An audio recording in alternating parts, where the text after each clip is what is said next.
Hello students, welcome to MOS classes. इस video में हम नाइन्थ क्लास मैथ एनसीईआरटी की जो नई बुक है उसके चैप्टर नंबर 5 की एक्सरसाइज 5.1 के सभी क्वेश्चंस को सॉल्व करेंगे। क्वेश्चन नंबर 1 में हमसे कहा गया है which of the following statements are true and which are false, give reasons for your answers. तो इस क्वेश्चन में हमें कुछ स्टेटमेंट्स दी गई है स्टूडेंट्स, और हमें यह बताना है कि उनमें से कौन सी स्टेटमेंट ट्रू है और कौन सी स्टेटमेंट फॉल्स है, यानी कि कौन सी स्टेटमेंट सही है और कौन सी स्टेटमेंट गलत है, ये हमें बताना है।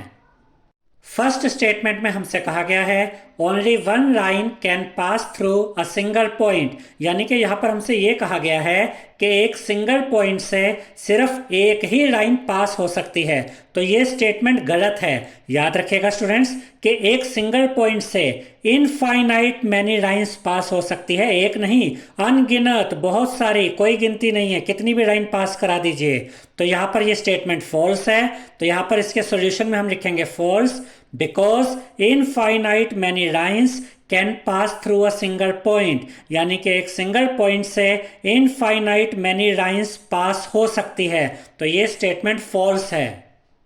अब यहां पर देखिए स्टूडेंट्स, यहां पर हमने ये पॉइंट लिया। अब इस पॉइंट से आप कितनी लाइन पास करा सकते हैं? देखिए ये एक लाइन आई, यहां से दूसरी लाइन आ गई, ऐसे तीसरी लाइन आ जाएगी, फिर ये चौथी, पांचवी, और इस तरीके से आप जितनी चाहें उतनी लाइंस इस पॉइंट से पास कराते जाएं, यानी कि एक सिंगल पॉइंट से इनफाइनाइट मैनी लाइंस पास हो सकती है। सेकेंड स्टेटमेंट में हमसे कहा गया है there are an infinite number of lines which pass through two distinct point, यानी अगर आपको दो पॉइंट्स दिए गए हैं तो उन दोनों पॉइंट्स को टच करते हुए infinite number of lines pass हो सकती हैं। तो ये स्टेटमेंट गलत है। देखिए स्टूडेंट्स, याद रखिएगा कि अगर आपको दो पॉइंट्स दिए गए हैं तो उन दो पॉइंट्स को टच करते हुए सिर्फ एक ही लाइन पास हो सकती है, एक से ज्यादा लाइन पास नहीं हो सकती, इसीलिए ये स्टेटमेंट गलत है। तो यहां पर हम लिखेंगे false because only one line can pass through two distinct point, यानी अगर आपको ये दो पॉइंट्स दिए गए हैं तो इनको टच करते हुए सिर्फ देखिए एक ही लाइन है जो इनको टच करते हुए पास हो सकती है। तो ये स्टेटमेंट फॉल्स है। थर्ड स्टेटमेंट है a terminated line can be produced indefinitely on both the sides, यानी कि जो टर्मिनेटेड लाइन होती है इसको आप दोनों तरफ, दोनों साइड में जितना चाहे उतना बढ़ा सकते हैं। तो ये स्टेटमेंट बिल्कुल सही है। तो इसके सॉल्यूशन में आप लिखेंगे ट्रू। अब ये ट्रू क्यों है ये अभी हम आपको समझाएंगे। अब देखिए स्टूडेंट्स, यहां पर ये एक टर्मिनेटेड लाइन है। टर्मिनेटेड लाइन का मतलब होता है लाइन सेगमेंट जिसके दो एंड पॉइंट्स होते हैं। तो आपको ये लाइन सेगमेंट दी गई है, यानी कि ये टर्मिनेटेड लाइन दी गई है जिसके दो एंड पॉइंट्स है। तो क्या आप इनको, इस लाइन को, इस लाइन सेगमेंट को, इस टर्मिनेटेड लाइन को क्या आप दोनों साइड से प्रोड्यूस कर सकते हैं? बिल्कुल कर सकते हैं। इस चैप्टर की बेसिक वीडियो में भी हमने आपको ये बात बताई थी। देखिए अगर आप चाहें तो आप इस साइड में इस तरीके से इस लाइन को आगे बढ़ा सकते हैं, ठीक है, और इस साइड से चाहें तो यहां से भी आप इसको आगे प्रोड्यूस कर सकते हैं। तो यहां पर हमने क्या देखा कि जो टर्मिनेटेड लाइन होती है इसको आप दोनों साइड्स पर जितना चाहे उतना प्रोड्यूस कर सकते हैं, उतना बढ़ा सकते हैं। तो इसके सॉल्यूशन में हम लिखेंगे ट्रू, क्योंकि ये स्टेटमेंट सही है। एज ए टर्मिनेटेड लाइन और line segment can be produced indefinitely on both the sides, ये ट्रू है क्योंकि जो टर्मिनेटेड लाइन यानी कि लाइन सेगमेंट होती है उसको आप दोनों ही साइड्स पर जितना चाहे उतना बढ़ा सकते हैं, उतना प्रोड्यूस कर सकते हैं।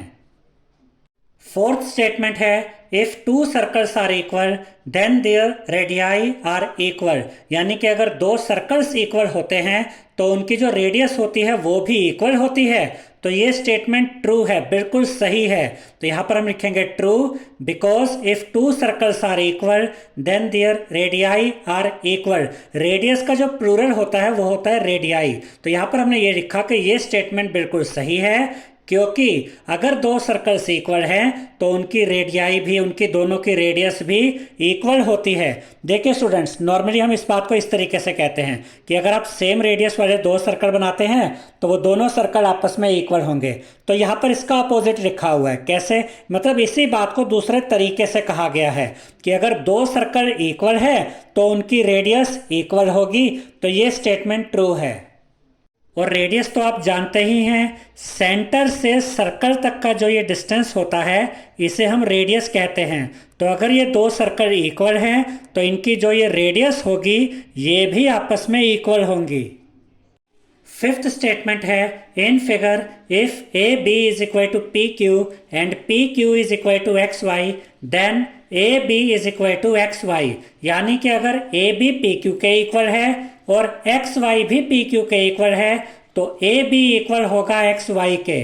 तो ये स्टेटमेंट बिल्कुल सही है, यानी कि ट्रू है। इस चैप्टर की बेसिक वीडियो में भी हमने आपको ये समझाया था स्टूडेंट्स कि अगर दो चीज़ें सेम चीज़ के इक्वल होती हैं तो वो आपस में भी इक्वल होती है। अब देखिए, ए बी इक्वल है पी क्यू के और एक्स वाई भी पी क्यू के इक्वल है। अब यहाँ पर देखिए, ए बी इक्वल है पी क्यू के और एक्स वाई भी पी क्यू के इक्वल है, यानी कि ये दोनों ही लाइन सेगमेंट्स ए बी और एक्स वाई सेम चीज़ के इक्वल है पी क्यू के। अब क्योंकि ये दोनों सेम चीज़ के इक्वल हैं तो ये आपस में भी इक्वल होंगे, यानी कि ए बी और एक्स वाई आपस में भी इक्वल होंगे, इसलिए ये स्टेटमेंट ट्रू है। तो यहाँ पर हम लिखेंगे इसके सॉल्यूशन में true because things which are equal to the same thing are equal to one another. यानी कि अगर दो चीज़ें सेम चीज़ के इक्वल हैं तो ये आपस में भी इक्वल होंगी। क्वेश्चन नंबर 2 में हमसे कहा गया है give a definition for each of the following terms. तो यहाँ पर हमें कुछ 5 टर्म्स दिए गए हैं और हमें उन सभी 5 टर्म्स को डिफाइन करना है, उनकी डेफिनेशन यहाँ पर लिखनी है। Are there other terms that need to be define first, what are they and how might you define them. इसका यह मतलब है स्टूडेंट्स कि पहले तो इस क्वेश्चन में हमें कुछ टर्म्स दिए गए हैं, हमें उनकी डेफिनेशन लिखनी है और यहाँ पर हमसे ये कहा गया है कि उन टर्म्स की डेफिनेशन से पहले क्या कुछ और भी ऐसे टर्म्स हैं जिनको डिफाइन करना पहले ज़रूरी है, यानी कि कुछ ऐसे टर्म्स हैं क्या जिनकी डेफिनेशन समझने के बाद ही हम इन दिए गए टर्म्स की डेफिनेशन लिख पाएंगे। और अगर ऐसे टर्म्स हैं तो वो कौन से टर्म्स हैं और आप उनको कैसे डिफाइन करेंगे। तो यहाँ पर हमने क्या समझा इस क्वेश्चन में अभी तक कि पहले तो हमें कुछ टर्म्स दिए गए हैं, 5 टर्म्स जिनकी हमें डेफिनेशन लिखनी है और उसके अलावा हमें कुछ ऐसे टर्म्स भी बताने हैं जिनको कि पहले समझना ज़रूरी है ताकि इन दिए गए टर्म्स की डेफिनेशन हम लिख सकें। तो फर्स्ट पॉइंट में हमें डेफिनेशन लिखनी है पैरेलल लाइंस की। पैरेलल लाइंस क्या होती है, तो पहले तो यहाँ पर आप देखिए कि पैरेलल लाइंस क्या होती है। ये दोनों पैरेलल लाइंस है। याद रखिएगा स्टूडेंट्स कि पैरेलल लाइंस में कोई भी कॉमन पॉइंट नहीं होता, यानी ये एक दूसरे को इंटरसेक्ट नहीं करती, ये एक दूसरे को नहीं काटती। ठीक है, एक तो ये बात हो गई। दूसरा, जो पैरेलल लाइंस होती है ये कभी भी आपस में नहीं मिलती और पैरेलल लाइंस का जो डिस्टेंस होता है वो हर जगह पर सेम होता है, एक जैसा होता है। यानी अगर यहाँ पर पैरेलल लाइन के बीच का डिस्टेंस 4 सेंटीमीटर है तो यहाँ पर भी 4 सेंटीमीटर होगा, यहाँ पर भी 4 सेंटीमीटर होगा। अब देखिए यही डेफिनेशन यहाँ पर हमने लिखी है, two lines are said to be parallel if they do not have a common point, that is they do not intersect each other. यानी कि दो लाइन्स को हम पैरेलल लाइन्स कहते हैं अगर उन दोनों के बीच में कोई भी कॉमन पॉइंट नहीं है, यानी कि वो दोनों लाइन्स अगर एक दूसरे को इंटरसेक्ट नहीं करती हैं तो वो पैरेलल लाइन्स कहलाती हैं। Parallel lines are always same distance apart. ये भी हम आपको बता चुके हैं कि पैरेलल लाइंस के बीच का जो डिस्टेंस होता है वो हर जगह पे सेम रहता है। सेकेंड पॉइंट में हमें डेफिनेशन लिखनी है परपेंडिकुलर लाइंस की। तो परपेंडिकुलर लाइंस क्या होती हैं? लाइंस दैट मीट और intersect each other at 90 degree are called perpendicular lines. यानी कि वो लाइंस जो एक दूसरे को मिलती हैं या एक दूसरे को काटती है 90 डिग्री के एंगल पर, उन लाइंस को हम परपेंडिकुलर लाइंस कहते हैं। जैसे कि यहाँ पर आप देख सकते हैं कि ए बी एक लाइन है, सी डी दूसरी लाइन है और ये दोनों लाइंस एक दूसरे को 90 डिग्री पर काट रही हैं। ये 90 डिग्री का सिंबल है, तो सी डी परपेंडिकुलर होगा ए बी के साथ, या इसको आप ऐसे भी कह सकते हैं कि ए बी परपेंडिकुलर है सी डी के साथ, क्योंकि ये दोनों एक दूसरे को जो काट रही हैं या एक दूसरे से जो मिल रही हैं वो 90 डिग्री के एंगल पर मिल रही हैं। तो ऐसी लाइंस को हम परपेंडिकुलर लाइंस कहते हैं। थर्ड पार्ट में हमें लाइन सेगमेंट की डेफिनेशन लिखनी है। तो इसकी डेफिनेशन हम लिखेंगे, यानी कि लाइन सेगमेंट की डेफिनेशन है a line segment is a line with two and points, यानी कि लाइन सेगमेंट एक ऐसी लाइन होती है जिसमें टू एंड पॉइंट्स होते हैं। इस चैप्टर की बेसिक वीडियो में भी हमने आपको ये बात समझाई थी स्टूडेंट्स कि लाइन सेगमेंट को इस तरीके से दिखाया जाता है। देखिए ये एक लाइन है जिसके दो एंड पॉइंट्स आपको नजर आ रहे हैं। तो ये जो ए बी है, ये ए बी एक लाइन सेगमेंट है। इसको आप इस तरीके से भी देख सकते हैं, ये पूरी एक लाइन है। ठीक है, इस पूरी लाइन में आप यहाँ पर और यहाँ पर ये दो एंड पॉइंट्स बना दीजिए।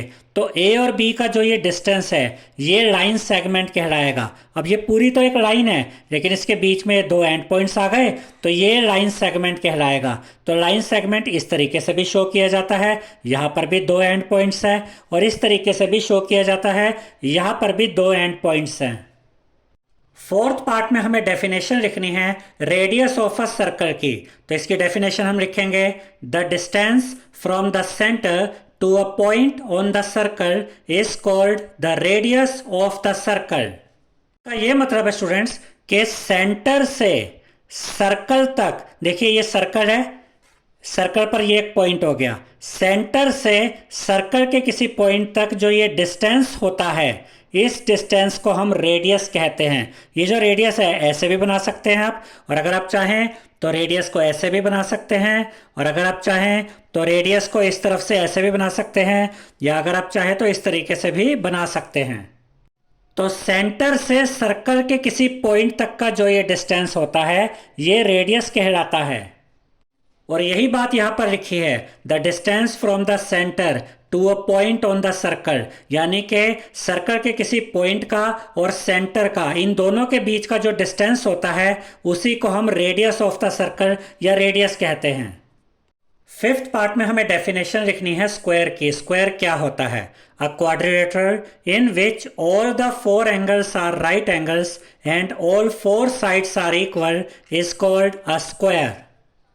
यानी कि एक ऐसा क्वाड्रिलेटरल जिसके चारों एंगल्स राइट एंगल होते हैं, यानी कि जिसके चारों एंगल 90 डिग्री के होते हैं और जिसकी चारों साइड्स इक्वल होती हैं, ऐसे क्वाड्रिलेटरल को हम स्क्वायर कहते हैं। यहां पर हम इसका एग्जाम्पल देखते हैं। यहां पर हमने ये चार साइड्स ली और ये चारों साइड्स इस क्वाड्रिलेटर की इक्वल है। चारों साइड्स कितनी है? 4 सेंटीमीटर, और चारों एंगल भी राइट एंगल है, यानी कि चारों एंगल भी 90 डिग्री के हैं। तो ये कैसा क्वाड्रिलेटर हुआ? चारों साइड्स भी इक्वल है, चारों एंगल्स भी 90 डिग्री के हैं, तो ये एक स्क्वायर हुआ। इसके बाद इसी क्वेश्चन में हमसे ये भी कहा गया था कि इन सभी टर्म्स को जो आप डिफाइन करेंगे, जैसा कि हमने सभी टर्म्स की यहाँ पर डेफिनेशन लिखी है, इन सब टर्म्स की डेफिनेशन को लिखने के लिए, इनकी डेफिनेशंस को समझने के लिए क्या कुछ और ऐसे टर्म्स हैं जिनको समझना पहले ज़रूरी होता है और उसके बाद ही हम इन टर्म्स की डेफिनेशन अच्छे से समझ सकते हैं? तो बिल्कुल कुछ और ऐसे टर्म्स हैं जिनकी डेफिनेशन पहले हमें समझ में आनी चाहिए।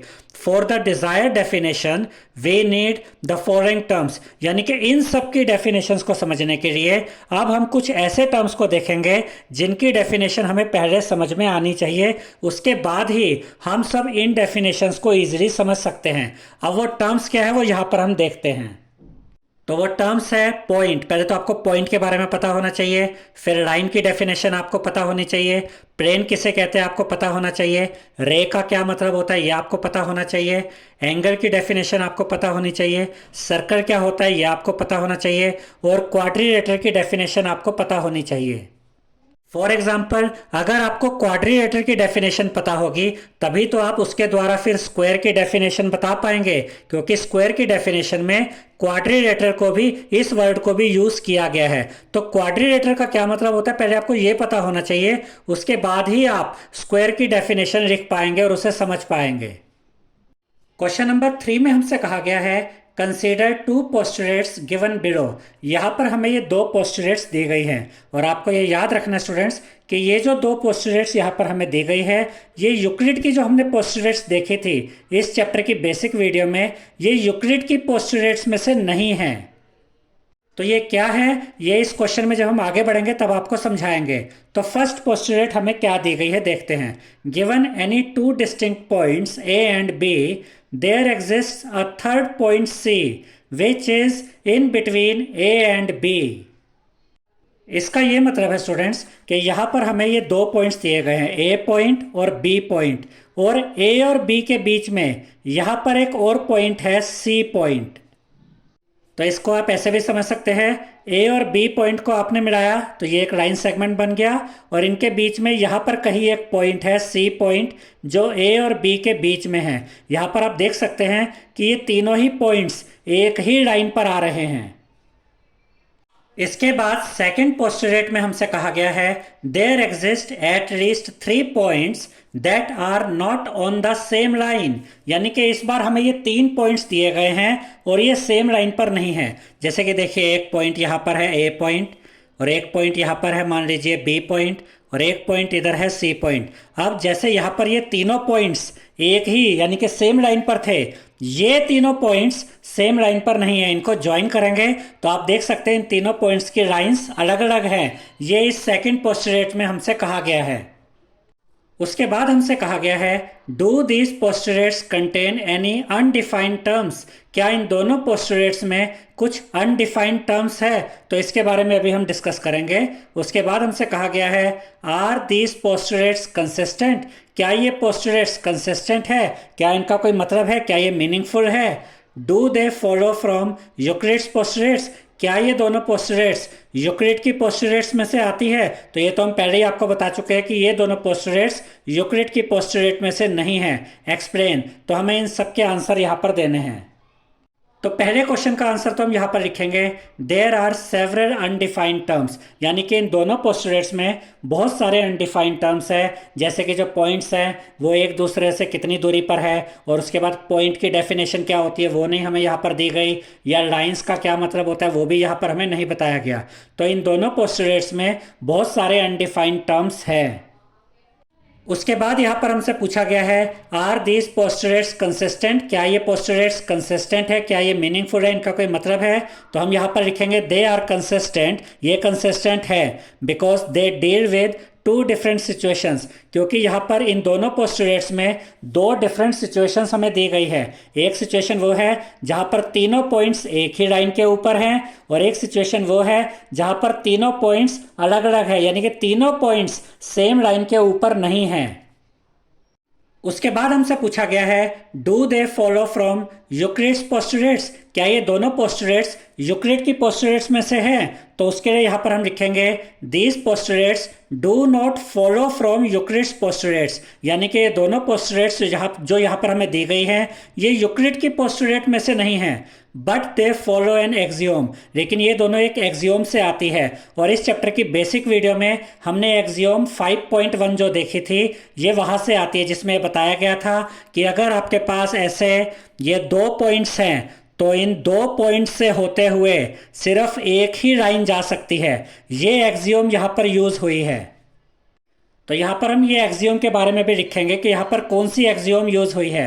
Given 2 distinct points there is a unique line that passes through them, यानी कि अगर आपके पास 2 पॉइंट्स ऐसे दिए गए हैं ए और बी पॉइंट, जैसे कि ये ए पॉइंट और ये बी पॉइंट, तो इनको टच करती हुई इनसे पास होती हुई ये सिर्फ एक ही लाइन है जो इन 2 अलग अलग पॉइंट्स को टच करती हुई जा सकती है।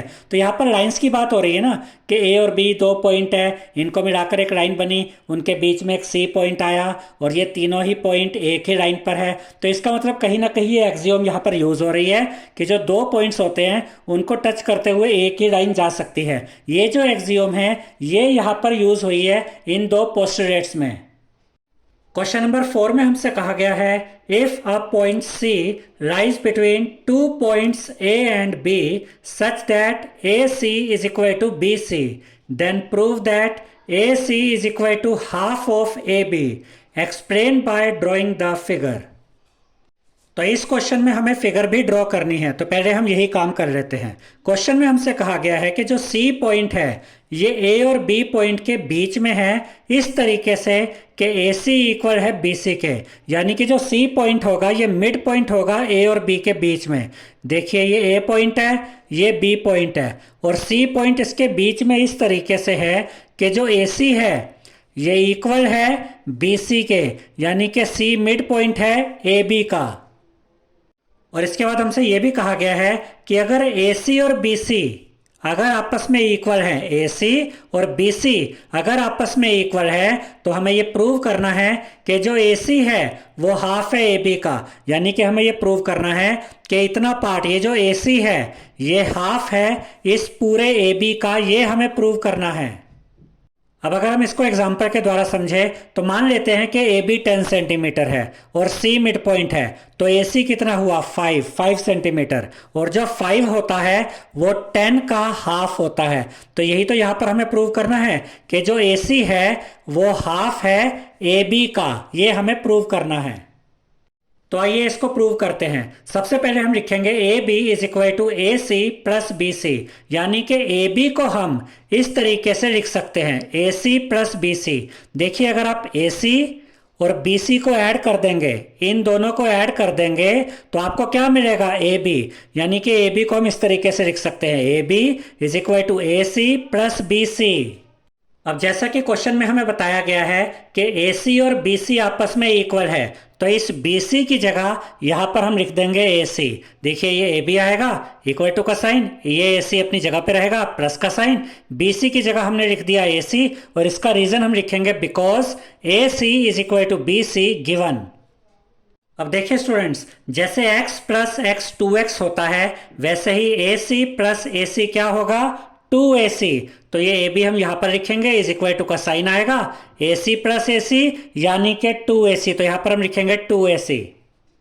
अब यहां पर 2AC का मतलब है कि 2 मल्टीप्लाई हो रहा है AC के साथ, तो जब इस 2 को हम इस साइड में लेकर आएंगे तो यहां पर आकर ये डिवाइड में हो जाएगा, क्योंकि यहां पर ये मल्टीप्लाई में है तो इस साइड में आकर ये डिवाइड में आ जाएगा। तो यहां पर हम लिखेंगे ये AC यहां पर आएगा, ये इक्वल टू का साइन, AB अपनी जगह पर रहेगा, 2 इधर आके डिवाइड में आ जाएगा, यानी कि AB अपॉन 2। अब ये जो AB अपॉन 2 है इसको हम इस तरीके से भी लिख सकते हैं 1 अपॉन 2 साथ में AB, यहाँ बीच में कोई साइन नहीं है, मतलब यहाँ पर मल्टीप्लाई का साइन होता है, यानी कि इसका ये मतलब होता है 1 अपॉन 2 इंटू AB। अगर आप इसको सॉल्व करेंगे तो AB इंटू 1 यानी कि AB आ जाएगा जैसे कि यहाँ पर है, और अपॉन में क्या है 2, यानी AB अपॉन 2 कहिए या 1 अपॉन 2 AB कहिए, बात एक ही है। तो इसको हमने इस तरीके से लिख दिया, यानी कि half AB is equal to का साइन और यहाँ पर AC। हमें यही तो प्रूव करना था कि जो AC है वो हाफ है AB का, तो ये हमने प्रूव कर दिया है कि ये जो AC है इतना पार्ट ये हाफ है AB का। तो यहां पर फाइनली हम लिखेंगे हैंस प्रूव्ड। और ये बहुत ही इंपॉर्टेंट क्वेश्चन है, एग्जाम्स में इस तरह का क्वेश्चन अक्सर दिया जाता है। क्वेश्चन नंबर 5 में हमसे कहा गया है in question 4 point C is called a mid point of line segment AB। इसका यह मतलब है स्टूडेंट्स कि जैसे कि क्वेश्चन नंबर 4 में हमने देखा था कि जो C पॉइंट था वो मिड पॉइंट था AB का, ठीक है, ये हमने अभी आपको समझाया था जब हमने 4th क्वेश्चन किया था।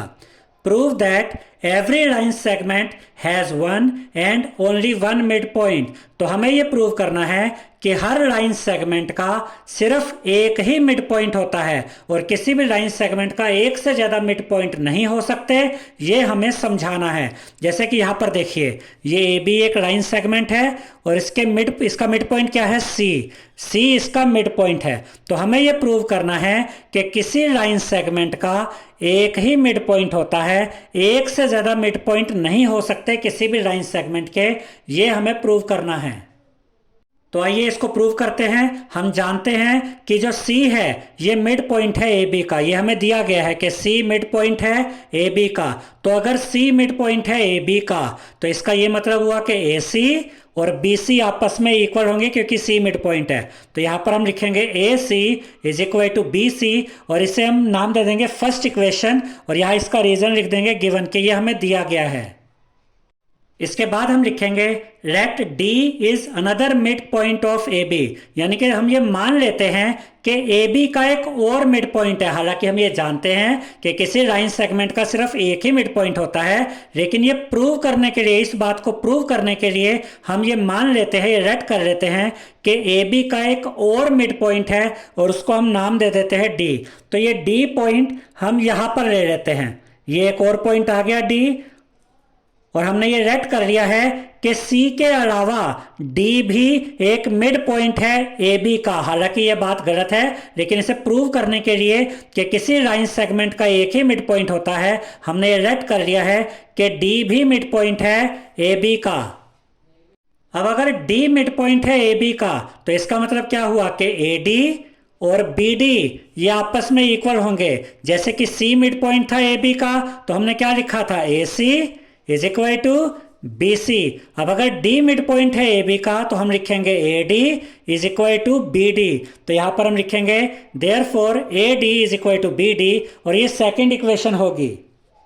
अब आगे बढ़ने से पहले हम इस कंसेप्ट को समझ लेते हैं कि हम ये कैसे प्रूव करने जा रहे हैं कि इस लाइन सेगमेंट का एक ही मिड पॉइंट होगा, यानी किसी भी लाइन सेगमेंट का एक ही मिड पॉइंट होता है। तो ध्यान से समझिएगा। देखिए, जब हम कहते हैं ए बी तो इसका मतलब होता है ए और बी के बीच का डिस्टेंस। ऐसे ही जब हम कहते हैं सी डी तो इसका मतलब होता है सी और डी के बीच का डिस्टेंस। तो आगे जब हम इस क्वेश्चन को अब सॉल्व करेंगे तो हम ये प्रूव कर देंगे कि सी डी इक्वल है जीरो के। अगर सी डी इक्वल आ जाएगा जीरो के तो इसका यह मतलब होगा कि C और D के बीच में कोई डिस्टेंस ही नहीं है, और जो D पॉइंट है वो कहीं और नहीं है बल्कि C के ऊपर ही है। और उससे ये प्रूव हो जाएगा कि जो लाइन सेगमेंट होती है उसका एक ही मिड पॉइंट होता है। तो अब हम जो ये सॉल्यूशन आगे करेंगे उसमें हम CD को जीरो के इक्वल प्रूव करेंगे, जिससे कि ये प्रूव हो जाएगा कि एक ही मिड पॉइंट होता है किसी भी लाइन सेगमेंट का। तो यहां पर हम लिखेंगे सब्ट्रैक्टिंग इक्वेशन 2 फ्रॉम इक्वेशन 1, यानी कि हम इक्वेशन 1 में से सब्ट्रैक्ट कर देंगे इक्वेशन 2 को। तो जब हम ये कहते हैं कि हम इक्वेशन 1 में से सब्ट्रैक्ट करेंगे इक्वेशन 2 को, तो इसका ये मतलब होता है स्टूडेंट्स कि इसकी लेफ्ट हैंड साइड से इसकी लेफ्ट हैंड साइड माइनस होगी और इसकी राइट हैंड साइड से इसकी राइट हैंड साइड माइनस होगी। अब इक्वेशन 1 में से इक्वेशन 2 को सब्ट्रैक्ट करना है, तो यहां पर ये जो AC है इसको लिखेंगे लेफ्ट हैंड साइड लिखिए AC, इसमें से माइनस करेंगे इस सेकंड इक्वेशन की लेफ्ट हैंड साइड को AD को। तो AC माइनस AD, यहां पर हमने यही लिखा AC माइनस AD, फिर इक्वल टू का साइन, फिर इसकी राइट हैंड साइड BC, इसमें से माइनस होगा ये राइट हैंड साइड BD, तो BC माइनस BD। अब इस स्टेप को बहुत ध्यान से समझिएगा कि AC माइनस AD क्या होता है और BC माइनस BD क्या होता है। अब देखिए स्टूडेंट्स, पहले हम समझते हैं कि AC माइनस AD करेंगे तो हमें क्या मिलेगा। देखिए, ये AC है यहां से यहां तक और इतना पार्ट AD है। अब अगर आप इस पूरे में से यानी कि AC में से इतना पार्ट यानी AD माइनस कर देंगे तो क्या बचेगा, CD बचेगा। तो AC माइनस AD करेंगे तो आपको मिलेगा CD, तो यहां पर आप लिखेंगे CD, फिर ये इक्वल टू का साइन आएगा। अब देखिए, BC में से माइनस करना है BD, तो यहां पर आप देख सकते हैं कि BC छोटा पार्ट है जबकि BD बड़ा पार्ट है। अब छोटे में से बड़ा माइनस करते हैं तो क्या होता है। अब मान लीजिए आपसे कहा जाता है कि 8 माइनस 2 करिए, तो इसका क्या आंसर होगा, 6। लेकिन अगर आपको 2 माइनस 8 करना हो तब क्या आंसर आएगा। देखिए, बड़ा नंबर अब क्या है, माइनस का। तो एक चीज तो कंफर्म है कि इसका जो साइन आएगा आंसर में वो माइनस का साइन होगा। अब भले ही आप 2 माइनस 8 कर रहे हैं, अब आप 8 माइनस 2 करें तब भी आप 8 में से ही 2 माइनस करते हैं, और अगर आप 2 माइनस 8 करें तब भी आप बड़े में से ही छोटा माइनस करते हैं, यानी 8 माइनस 2 आएगा तब भी 6। लेकिन इस बार बड़े नंबर का साइन माइनस है तो यहां माइनस 6 आएगा, तो यहां पर यह साइन का फर्क पड़ जाता है। अब यहां पर देखिए BC माइनस BD है, यानी कि छोटा पार्ट BC है। देखिए BC और बड़ा पार्ट BD, आपको BC में से BD यानी छोटे पार्ट में से बड़ा पार्ट माइनस करना है। तो करेंगे तो आप सेम काम कि आप बड़े में से पहले छोटा माइनस करेंगे, यानी कि BD में से, देखिए BD है, BD में से आप इतना हिस्सा यानी कि ये BC वाला पार्ट माइनस कर देंगे तो बचेगा क्या, CD। तो BC में से BD माइनस जब आप कर रहे हैं तो BD बड़ा है BC छोटा है, तो आप BD में से ही BC माइनस करेंगे। देखिए फिर से देख लेते हैं, BD पूरा ये, उसमें से इतना हिस्सा BC हटा दिया तो क्या बचा, CD बचा। तो आएगा यहां पर CD ही, लेकिन क्योंकि BD बड़ा है और उसका साइन माइनस है तो बड़े नंबर का साइन यहां आता है, तो यहां पर आपको मिलेगा माइनस CD। ये बहुत ही इंपॉर्टेंट पॉइंट है, इसको अच्छे से समझिएगा। अब देखिए यहां पर हमें क्या मिल गया, C D is equal to minus C D. अब इस माइनस सी डी को अगर हम इस साइड में लेकर आते हैं तो यहां पर आकर ये प्लस सी डी हो जाएगा और इस साइड में जीरो बचेगा। तो ये सी डी अपनी जगह पे रहा, माइनस सी डी इधर आकर प्लस सी डी हो गया, इज इक्वल टू का साइन यहाँ पर कुछ भी नहीं है तो यहाँ पर जीरो आ गया। अब जैसे x प्लस एक्स 2x होता है, वैसे ही C D plus C D क्या होता है, 2cd is equal to zero. अब ये 2 यहाँ पर सी डी के साथ मल्टीप्लाई में है, तो 2 को इस साइड लेकर आएंगे तो यहां पर आकर ये नीचे डिवाइड में आ जाएगा। तो हमें क्या मिलेगा, C D is equal to 0/2। और जीरो को आप किसी भी नंबर से डिवाइड कर दीजिए, आंसर जीरो ही आता है। तो ये C D is equal to का साइन और इस साइड में जीरो, तो सी डी हमें कितना मिल गया, जीरो। और ये जो क्वेश्चन है स्टूडेंट्स, क्वेश्चन नंबर 5, ये बहुत ही ज़्यादा इंपॉर्टेंट क्वेश्चन है और एग्जाम्स में इसके आने का चांस बहुत अच्छा होता है। देखिए सी डी हमें कितना मिल गया, जीरो।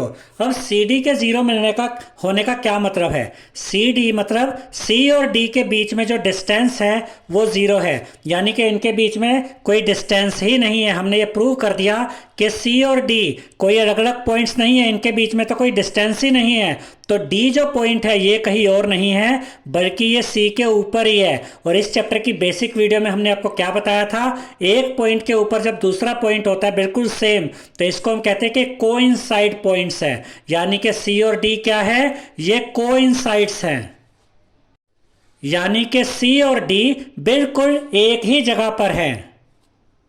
तो यहां पर हम लिखेंगे देयरफॉर। देयरफॉर क्यों लिखा हमने, क्योंकि यहां पर हमें पता चला कि सी डी इक्वल है जीरो के, यानी सी और डी के बीच में कोई डिस्टेंस नहीं है। Therefore C and D are exactly at the same place. इस वजह से हम कह सकते हैं कि सी और डी एक ही जगह पर है क्योंकि इनके बीच में कोई डिस्टेंस ही नहीं है। Thus every line segment has one and only one midpoint। तो यहां पर हमें पता चला कि हर लाइन सेगमेंट का सिर्फ एक ही मिड पॉइंट होता है। अब अगर हम शॉर्ट में इस क्वेश्चन की समरी देखें तो हमने इसको कैसे सोल्व किया, ये तो हमें ऑलरेडी गिवन था इस क्वेश्चन में कि जो मिड पॉइंट है वो सी है। ये हमने लेट किया था कि डी कोई दूसरा मिड पॉइंट है, लेकिन यहां पर हमने प्रूव कर दिया कि सी और डी के बीच में तो कोई डिस्टेंस ही नहीं है, यानी डी पॉइंट और कहीं नहीं बल्कि सी पॉइंट के ऊपर इसी सेम प्लेस पर है। तो इससे ये प्रूव हो गया कि किसी भी लाइन सेगमेंट का सिर्फ एक ही मिड पॉइंट हो सकता है। क्वेश्चन नंबर 6 में हमसे कहा गया है in figure 5.10 if A C is equal to B D then prove that A B is equal to C D. इसका यह मतलब है स्टूडेंट्स कि जो ए सी है यानी कि इतना पार्ट, ये ए सी इक्वल है बी डी के, यानी कि ये ए सी इतना पार्ट ये इक्वल है बी डी यानी इतने पार्ट के। ए सी इक्वल है बी डी के और हमें प्रूव क्या करना है, हमें प्रूव करना है A B is equal to C D, यानी कि ये जो ए बी है हमें प्रूव करना है कि ये ए बी इतना पार्ट इक्वल है सी डी के, इसके इतने पार्ट के। तो हमें प्रूव करना है कि ए बी इक्वल है सी डी के। अब ध्यान से देखिए स्टूडेंट्स, जो चीज हमें दी गई है जो गिवन है हम उसी का यूज करेंगे। हमें दिया गया है A C is equal to B D. देखिए ये ए सी यहां से यहां तक ये इक्वल है बी डी के, बी डी ये वाला पार्ट है, तो ए सी इक्वल है बी डी के। तो ये यहां पर हमने लिख दिया और इसका रीजन हम लिखेंगे गिवन कि ये हमें दिया गया है। अब देखिए जो ए सी है ये ए सी को हम इस तरीके से लिख सकते हैं ए बी यानी इतना part A B plus B C यानी इतना पार्ट। अगर आप ए बी में इतने पार्ट में बी सी ऐड कर दें तो आपको क्या मिलेगा, ए सी मिल जाएगा। तो ए सी को हम इस तरीके से लिख सकते हैं A B plus B C, क्योंकि A B plus B C करे तो ए सी ही बनता है। फिर ये इज इक्वल टू का साइन आया। अब जरा ध्यान से देखिए ये है बी डी है यहां से यहां तक, तो बी डी भी दो पार्ट्स में बटा हुआ है बी सी और सी डी। अगर हम बी सी और सी डी को ऐड कर देते हैं तो बी डी बन जाता है। तो बी डी को हम इस तरीके से लिख देंगे B C plus C D. तो ए सी को हमने इस तरीके से लिखा A B plus B C और बी डी को हमने इस तरीके से लिखा B C plus C D. अब देखिए इस साइड में भी पॉजिटिव BC है, इस साइड में भी पॉजिटिव BC है, तो ये दोनों आपस में कट जाएंगे। क्यों? क्योंकि अगर आप इस BC को इस साइड लेकर आते तो ये यहाँ पर पॉजिटिव है, इधर आकर ये माइनस BC हो जाता, तब भी तो माइनस BC और प्लस BC आपस में कट ही जाते, तो हमने उसको डायरेक्ट ही यहाँ पर काट दिया है। तो BC से BC कट गया। अब ये ए बी यहाँ पर बचा, इक्वल टू का साइन आया, सी डी यहाँ पर बचा, तो ए बी किसके इक्वल आ गया, सी डी के, यानी कि ये ए बी किसके इक्वल आ गया, इस सी डी के। और यही तो प्रूव करने के लिए क्वेश्चन में हमसे कहा गया था, तो यहाँ पर हम लिखेंगे हैंस प्रूव्ड, यानी कि हमने प्रूव कर दिया है कि ए बी इक्वल है सी डी के। क्वेश्चन नंबर 7 में हमसे कहा गया है why is axiom 5 in the list of Euclid's axioms considered a universal truth, note that the question is not about the fifth postulate. इसका यह मतलब है स्टूडेंट्स कि यूक्लिड की जो एक्सियोम्स हैं उसमें जो फिफ्थ एक्सियोम है, एक्सियोम 5 जो है, उसे यूनिवर्सल ट्रूथ क्यों कहा जाता है ये हमें बताना है। और यहां पर हमें यह कहा गया है कि इस क्वेश्चन में फिफ्थ पोस्टुलेट की बात नहीं हुई है, बल्कि फिफ्थ एक्सियोम, एक्सियोम 5 की बात हुई है, ये यहां पर हमें बताया गया है। तो हमें यह बताना है कि एक्सियोम 5 जो है उसे यूनिवर्सल ट्रूथ क्यों कहा जाता है। तो पहले तो हम देख लेते हैं कि एक्सियोम 5 है क्या। Axiom 5, the whole is greater than the part, यानी जो होल होता है, जो कंप्लीट होता है, वो अपने पार्ट से बड़ा ही होता है। और इस चैप्टर की बेसिक वीडियो में हमने आपको ये समझाया था स्टूडेंट कि जो कंप्लीट होता है, जो होल होता है, वो अपने पार्ट से बड़ा ही होता है। यही एक्सियोम 5 कहती है। अब ये यूनिवर्सल ट्रूथ क्यों है? ये यूनिवर्सल ट्रूथ इसलिए है कि आप यूनिवर्स में कहीं भी चले जाइए, कहीं भी कंपैरिजन करके देख लीजिए, जो कंप्लीट होगा, जो होल होगा, वो अपने पार्ट्स से बड़ा ही होगा। यानी पार्ट्स छोटे होते हैं और जो होल होता है, जो कंप्लीट होता है, वो अपने पार्ट्स से बड़ा ही होता है। तो यहां पर हम लिखेंगे this is true for anything in any part of universe, so this is a universal truth. यानी कि ये जो एक्सियोम 5 कहती है कि जो होल होता है वो अपने पार्ट से बड़ा होता है, ये आप यूनिवर्स में कहीं भी चले जाइए, किसी भी चीज़ के लिए कंपैरिजन करके देख लीजिए, ये आपको सच ही मिलेगा। इसलिए जो एक्सियोम 5 है इसे यूनिवर्सल ट्रूथ भी कहा जाता है। आई होप स्टूडेंट्स आपको हमारा ये वीडियो पसंद आया होगा। अगर आपको हमारा ये वीडियो पसंद आया है तो इस वीडियो को लाइक करें, शेयर करें, हमारे चैनल को सब्सक्राइब करें और बेल आइकन बटन ज़रूर दबाएं, जिससे हमारी हर नई वीडियो का नोटिफिकेशन आपको मिलता रहे। Thank you.